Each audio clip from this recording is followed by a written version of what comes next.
అందరికీ నమస్తే. మచిలీపట్నం వైఎస్ఆర్సీపీ ఆఫీస్ కోల్చడానికి కూటమి ప్రభుత్వం సిద్ధమైంది. సో 2 రోజుల నుంచి ఆ మచిలీపట్నంలో ఉన్నటువంటి వైఎస్ఆర్సీపీ గతంలో నిర్మించినటువంటి వాళ్ళ పార్టీ జిల్లా కార్యాలయానికి ప్రభుత్వం నోటీసులు ఇచ్చింది. సో ఇప్పుడు దాన్ని కోల్చడానికి సన్నాహాలు జరుగుతూ ఉన్నాయి అన్నమాట.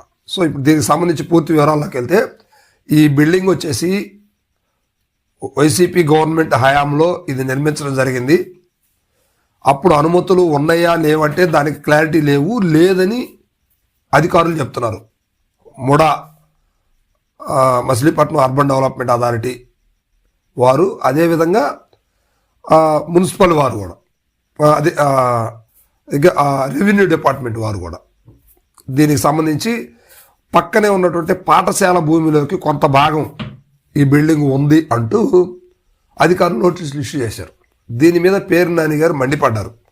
ప్రభుత్వ భూమిలో అది చాలా క్లారిటీగా క్లియర్గా ఉన్నటువంటి భూమిలో మేము కట్టాము, అది ప్రభుత్వ భూమి కాదు, పట్టా ల్యాండ్లోనే కట్టడం జరిగింది. దీనికి ఎటువంటి ఎవరికి మేము భయపడాల్సిన అవసరం లేదు, దీనికి పూర్తి స్థాయిలో అనుమతులు అన్నీ ఉన్నాయి, ఉండాకనే మేము దీన్ని నిర్మితం చేశాము అని చెప్పేసి పేరు నాని గారు చెప్తా ఉన్నారు. అయితే మాత్రం అవేమి లేవు అంటూ అధికారులు మాత్రం దాన్ని కూల్చే దిశగా ప్రయత్నాలు చేస్తూ ఉన్నారు. అయితే ఇటీవల అంటే నిన్న సాయంత్రంగా దానికి సంబంధించి నోటీసులు ఇవ్వటం, ఆ కొలతలు ఆ ప్రభుత్వ భూమిలోకి ఎంత భాగం వరకు ఆ బిల్డింగ్ అంటే 1000 చదరపు గజాల్లో నిర్మితమైనటువంటి ఆ వైఎస్ఆర్సీపీ పార్టీ భవనం అనమాట, అది జిల్లా కార్యాలయం, అది ఎంతవరకు పాఠశాల భూమి అంటే ప్రభుత్వ భూమిలోకి వచ్చింది అనేది ఒక క్లారిటీ కోసం వాళ్ళు కొలతలు అయితే అవన్నీ కూడా సెట్ చేస్తూ ఉన్నారు. అయితే మొత్తం మీద మాత్రం గతంలో కూడా ఇది కూటమి ప్రభుత్వం వచ్చాక దాని మీద ఫోకస్ పెట్టారు. అయితే అక్కడ కొంచెం హైటెన్షన్ నెలకొందని చెప్పొచ్చు. మచిలీపట్నం ఇప్పుడే కాదు, గతంలో కూడా కొంచెం హైటెన్షనే ఉంటుంది. ఎందుకంటే మొన్న ఇటీవల కూడా రంగా జయంతి ఉత్సవాలు జరుపుకున్న సమయాల్లో కూడా వైసీపీకి టీడీపీకి మధ్య వాగ్వివాదం కొన్ని చోట్ల జరిగింది. పోలీసులు కూడా కూటమి ప్రభుత్వ నేతలకి కూటమి ప్రభుత్వ కార్యకర్తలకి సపోర్ట్ చేశారు, వైసీపీ వాళ్ళకి సపోర్ట్ చేయలేదు అంటూ పేరు నాని గారు కూడా గట్టిగానే ధ్వజమెత్తి మాట్లాడారు.